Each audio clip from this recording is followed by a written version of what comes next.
हाँ भाई, नवोदय स्कूल, सैनिक स्कूल और आरएमएस स्कूल 2027 में आप भी एडमिशन लेने की सोच रहे होंगे। बिल्कुल यार, सोचना चाहिए। बहुत बड़े स्कूल एजुकेशन ग्रुप है, लाखों बच्चों यहाँ पर एडमिशन लेने के लिए ट्राई करते हैं। क्योंकि आपको भी पता है, अगर जो बच्चा यहाँ पर एक बार एडमिशन ले लेता है तो बहुत कम एज के अंदर डिफेंस के अंदर ऑफिसर बन जाते हैं और डिफरेंट डिफरेंट सेक्टर जैसे आईआईटी, जेईई और नीट, एनडीए जैसे एग्जाम को वो 12th के साथ में क्रैक कर लेते हैं। लेकिन आपको पता है यहाँ पर सबसे बड़ी चीज, यहाँ पर सीटें बहुत कम होती है और जो यहाँ पर एग्जाम देते हैं, इनके एंट्रेंस एग्जाम जो होते हैं उनमें लाखों बच्चे पार्टिसिपेट करते हैं, लेकिन सिलेक्शन कुछ ही बच्चों का होता है। सर ऐसा क्यों होता है बेटा? कुछ ऐसे बच्चे होते हैं जो बिल्कुल भी गलतियां नहीं करते हैं और जो गलतियां नहीं करते हैं वो सिलेक्शन ले लेते हैं, लेकिन बहुत सारे बच्चे ऐसे होते हैं जो बहुत सारी गलतियां करते हैं और जो गलतियां करते हैं उनका सिलेक्शन नहीं होता है। तो वो गलतियां क्या है, आज की वीडियो में मैं आपको बताने जा रहा हूं। अगर आपने ये गलतियां नहीं करी तो 2027 में आपका सिलेक्शन 100% हो जाएगा, ये मेरी गारंटी है।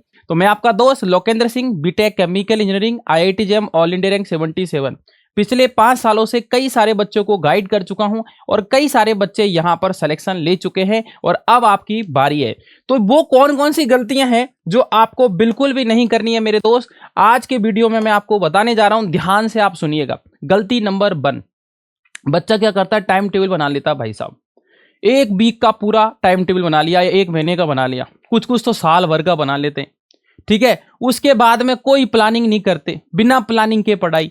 एक ही टॉपिक को आज पढ़ लिया, कल दूसरा पढ़ लिया, परसों तीसरा पढ़ लिया, तैयार एक भी नहीं हुआ। ठीक है ना?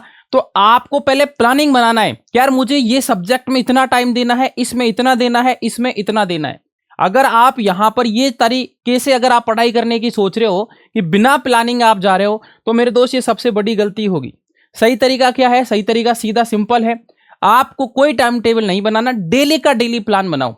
आज आप जाग गए हो मॉर्निंग में, आप सोच लो कि आज मुझे इतना पढ़ना है, इस सब्जेक्ट को इतना टाइम देना है, इसको इतना देना है, इसको इतना देना है। बस सीधा सिंपल तरीका है। डेली आपको यहां पर प्लान बना के पढ़ाई करनी है। गलती नंबर 2, केवल एक ही विषय पर ध्यान देना। बहुत सारे बच्चों को क्या है ना, एक सब्जेक्ट से प्यार हो जाता है। और प्यार कौन से सब्जेक्ट से होता है? जिसमें नंबर ज्यादा आते हैं। मैथमेटिक्स हो गया भाई, मैथ ही पढ़े जा रहे हैं। रीजनिंग्स हो गया, रीजनिंग ही पढ़े जा रहे हैं। मेरे दोस्त, एक सब्जेक्ट से सिलेक्शन नहीं होता, आपको भी पता है। और ये सबसे बड़ी गलती है जो बच्चा करता है, एक सब्जेक्ट के पीछे पागल हो जाना। तो अगर आप भी ऐसा करने की सोच रहे हो तो अभी 2027 के लिए रुक जाना। सही तरीका क्या है? सभी सब्जेक्ट को बराबर पढ़ना है। कोई सब्जेक्ट आपका कमजोर है तो उस पर थोड़ा सा ज्यादा फोकस करना है। अगर आप भी ऐसा करते हैं देन 100% मेरे दोस्त आपका भी सिलेक्शन पॉसिबल है। गलती नंबर 3, प्रैक्टिस ना करना। बच्चा क्या करता है भाई साहब, पढ़ तो लेता है लेकिन प्रैक्टिस नहीं करता। आपको पता है ऑब्जेक्टिव पेपर होते हैं। जब पेपर ऑब्जेक्टिव होते हैं तो अगर आप बिना प्रैक्टिस जा रहे हो तो कितना भी पढ़ के चले जाओ, वहां याद नहीं आएगा, हैबिट नहीं होगी क्वेश्चन प्रैक्टिस करने की, तो पेपर आप अच्छे से अटेम्प्ट नहीं कर सकते। नंबर ठीक ठाक आ जाएंगे लेकिन सिलेक्शन वाले नंबर नहीं आएंगे।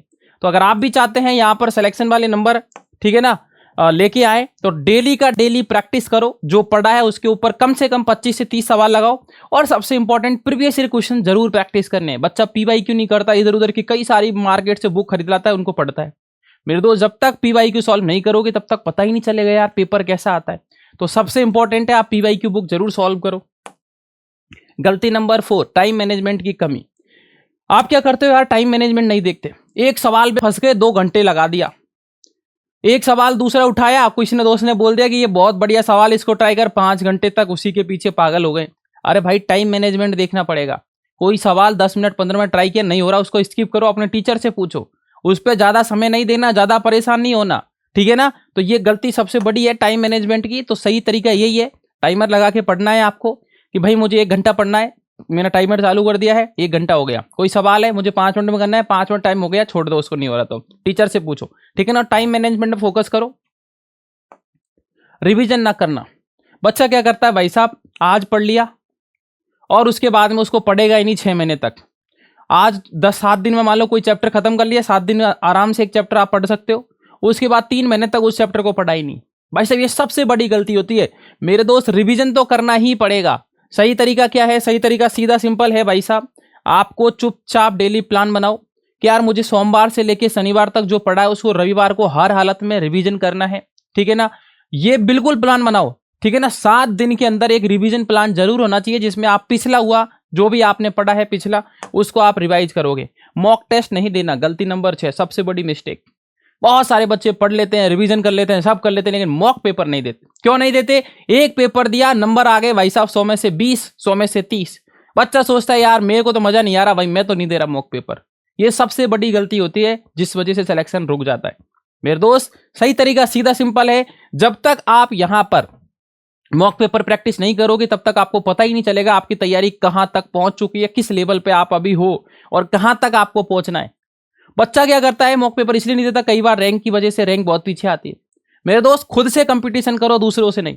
इस बार 30 नंबर आए तो अपने आप को कंपटीशन देना है कि अगली बार 35 आ जाए, 31 आ जाए, 32 आ जाए, 30 से कम नहीं आना। और जब ये इस तरीके से आपकी गाड़ी आगे बढ़ेगी तो मैं गारंटी के साथ कह रहा हूं दुनिया की कोई ताकत आपका सिलेक्शन नहीं रोक सकती।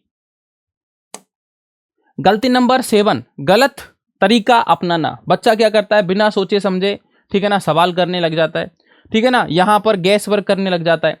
तो मेरे दोस्त ऐसा नहीं करना, अपने आप से दिमाग नहीं लगाना है। कोई एक सेलेक्टेड कोचिंग स्टडी का मटेरियल पकड़ना है, कोई एक सेलेक्टेड बुक आपको पकड़नी है जो ऑलरेडी इस फील्ड में 5 से 10 साल काम कर चुके। अपना दिमाग मत लगाना। बहुत सारे बच्चे आजकल यही करते हैं, अपने तरीके से स्टार्ट कर देते हैं। अरे भाई, जिन्होंने 5-10 साल मेहनत करके कई सारे बच्चों को पहुंचाया है, ठीक है ना, तो उनकी गाइडेंस लेना है, उनसे पूछना है सर कैसे क्या हो सकता है। XYZ कोई भी कोचिंग हो सकती है यार, ठीक है ना, तो वहां आप, ठीक है ना, ये सारी चीजें पूछ के और उनके अकॉर्डिंग, ठीक है ना, काम कर सकते हो। गलती नंबर 8, ओवर कॉन्फिडेंस या फियर। ठीक है ना, सब आता है सोचकर प्रैक्टिस छोड़ देना या बहुत डर जाना। बहुत सारे बच्चे क्या करते हैं, पढ़ते, उनको लगता है सब आता है मुझे, तो क्योंकि पढ़ते हैं या देखते हैं जो सभी लगता ही है, ठीक है ना, प्रैक्टिस छोड़ देते हैं। तो ये सबसे बड़ी गलती है जो आपको यहां पर नहीं करनी है, ठीक है ना। आपको बैलेंस रखने हैं सारे सब्जेक्ट मेरे दोस्त, और हमेशा पॉजिटिव माइंडसेट रखना यार, जो होगा अच्छा होगा, बस पढ़ते चले जाओ। और ये 8 गलती अगर आपने नहीं करी, 2027 में नवोदय, सैनिक और RMS तीनों एग्जाम आप निकाल लोगे, आराम से आपका एडमिशन हो जाएगा। और सबसे बड़ा अनाउंसमेंट आप सभी को पता ही है, चिल्ड्रन सारथी, इसी चैनल पर, जो चिल्ड्रन सारथी का चैनल है, सारी जो हमारी टीम है कंप्लीट कोर्स आपको 2027 के लिए पढ़ा रही है। आप आराम से पढ़ सकते हो, आप आराम से देख सकते हो सारी क्लासेज को, आपको पूरे साल गाइड करेगी कैसे किस तरीके से आप सिलेक्शन ले सकते हो। तैयारी से ज्यादा क्या चाहिए भाई, इससे ज्यादा क्या चाहिए आप बताओ मुझे, है ना। तो फटाफट अगर नए हैं तो चैनल को जरूर सब्सक्राइब कर लो, अपने दोस्तों को जरूर शेयर कर दो और आराम से 2027 में तैयारी करो।